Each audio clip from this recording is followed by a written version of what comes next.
মহিষাসুরের পরভব কাহিনী, নিজেদের পরাজয়ের কাহিনী সবিস্তরে তাঁরা বিষ্ণু এবং শিবের কাছে বর্ণনা করিলেন।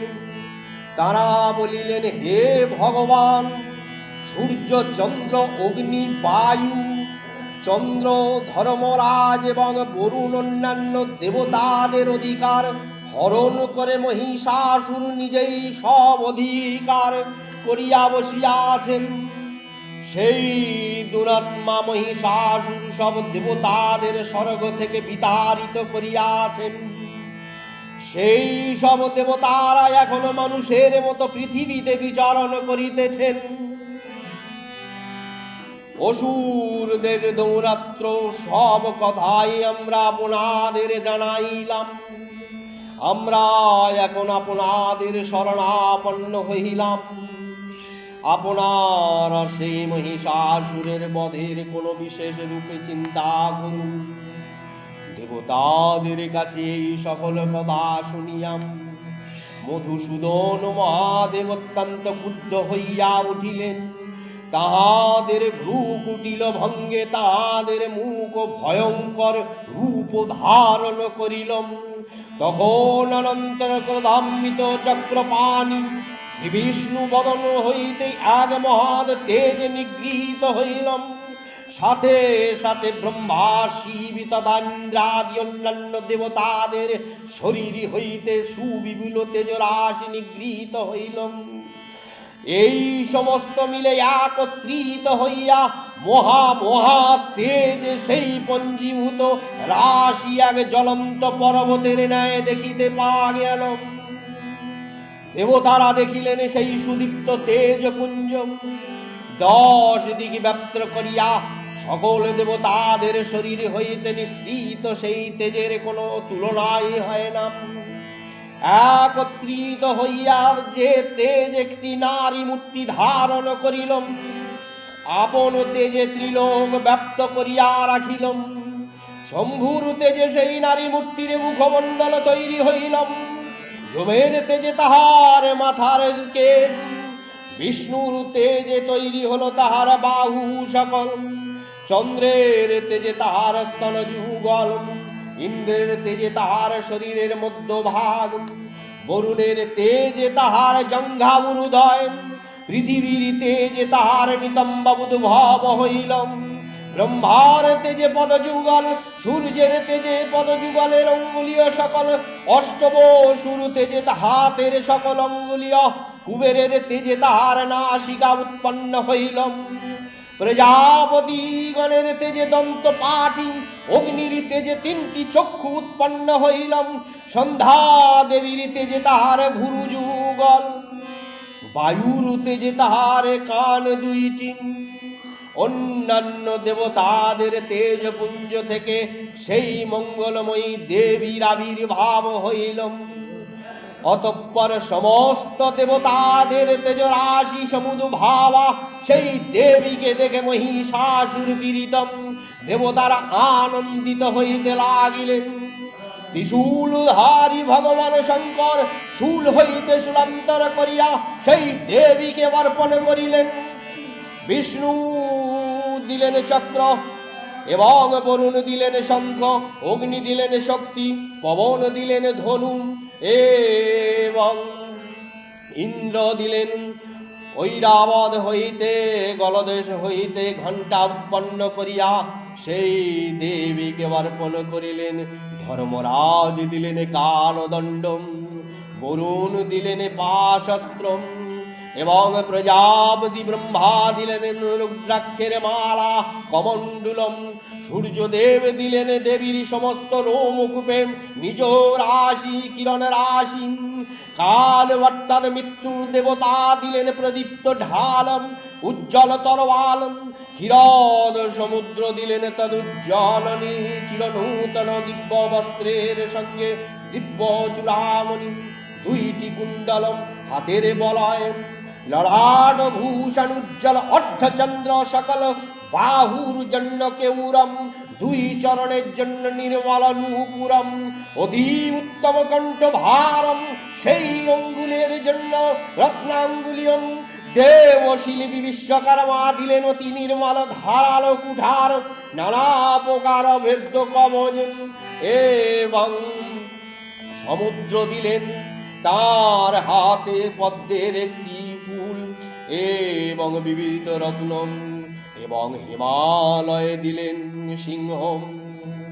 মহান ঘোর গর্জনে সমগ্র আকাশ গুঞ্জিত হইল। দেবীর সেই সিংহনাদে ভয়ানক প্রতিধ্বনি উঠিল। চতুর্দশ ভুবন সংকুপিতম, শব্দ সমুদ্র কম্পিত হইতে লাগিল। পৃথিবী বিচলিত হইল, আর পর্বত সমূহ দুলিতে লাগিল। তখন দেবতার অসীম আনন্দে সিংহ বাহিনী দেবীর জয়ধ্বনি করিতে লাগিলেন। দেবীর জয়ধ্বনি করিতে লাগিলেন। হে দেবী তোমার জয় হোক, হে দেবী তোমার জয় হোক, হে দেবী তোমার জয় হোক। মুনিগণ ভক্তি ভরে বিনম্র ভাবে সেই দেবীকে স্তব করিতে লাগিলেন। সমস্ত তিলকবাসীকে সশস্ত্র দেখিয়া অসুরেরা নিজেদের সমস্ত সৈন্যদের সুসজ্জিত করে অস্ত্রশস্ত্রাদি উদ্যত করিয়া যুদ্ধের জন্য প্রস্তুত হইলেন। মহিষাসুর তখন ক্রোধে সেখানে এসে বলিল, আহ, এসব কি হইতেছে? এই কথা বলিয়া অসুর সমস্ত অসুরদের লইয়া সিংহনাদের দিকে ধাবিত হইলেন। ক্ষুবিতং শেষ পদলজ্জ্বা ধনুর্জ্বা নিঃশেষং তমা দিশং ভুজ সহস্রেণ সমস্ত্বাদং বপ্वा সমস্তিতাম তত্তং প্রবিদ্যেয়ং যুদ্ধং তয়া দিপ্वा সুরাদিশীতং শস্ত্রবৈ বহুদং মুক্তৈ দিবঙ্গারম। महिष्वासुरसेनानि चिक्कुरक्वायं महासुरा जजुदेयं चमरं चतुरङ्गुलं परं नीत्वां रथानाममुजिधोयं शराश्रीतचक्रुवा महाशूरं अजुताद्वायं जितननञ्च्वा सहस्रेणं महाहनुं पञ्चवाशति विश्वायं निजितायं शिलामं महाशूरै अजुतानं शतैश्वराभिवस्वलं गजुधेरणिं गजुबाजी सहस्र घोर कनेकै परिवारितं वृत्तं रथानं कट्वा च्वायुद्धेयं तस्मिन् जिधात्मं विरालक्वासं जितननञ्चं पञ्चवाशभिजितितै जजुदेशं जूगे तत्रं रथानं परिवारित्वा अन्ये चं जधास्वं रथनाग हयवृत्वा जजुदेशं जूगे दिप्वा स्वः तत्तं महाशूरं कोटि कोटि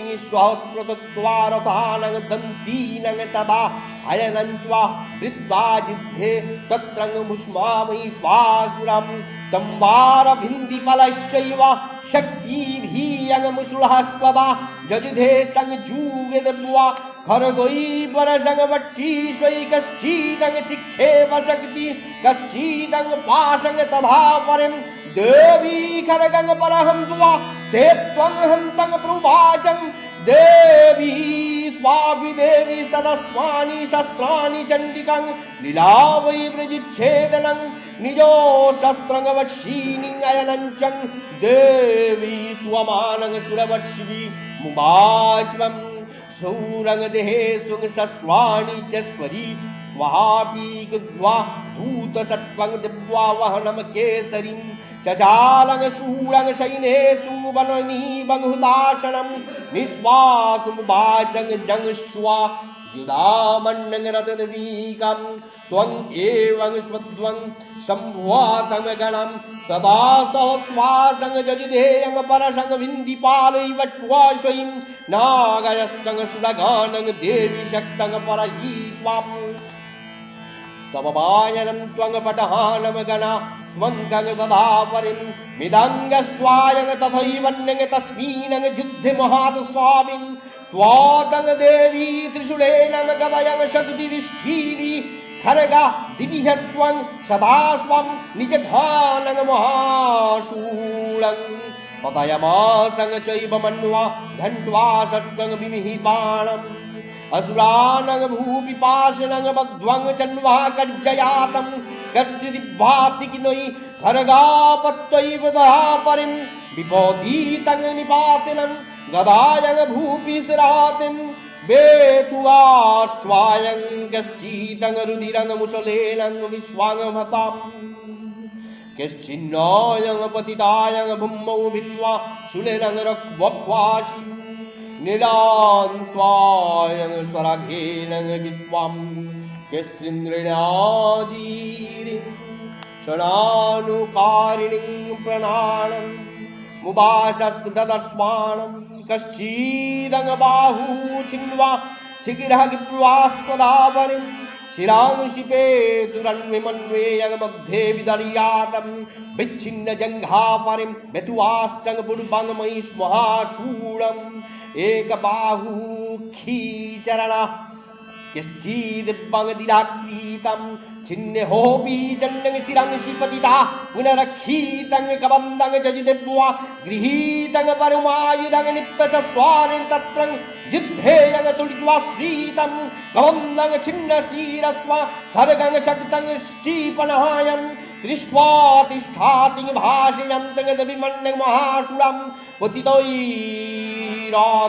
गैश्चैषुणै वसुन्वारम् आगम्मासु स्वाभवत्वायं तत्र भातं स्वामहारणं सोनिदग्न्वायं महानद्रं शतद्वायं प्रस्वामं मध्येयं चासुरसैन्यस्वां वर्णं शूलं वजिनं खनिनं तस्माः सैनमसूलं तदद्मीकं नैनिखायं जधायं बहिन्निरूममाचयम् स्वाच्वायं सिंहं महानादं मिनित्सृजानं धृतकेसरं शरीर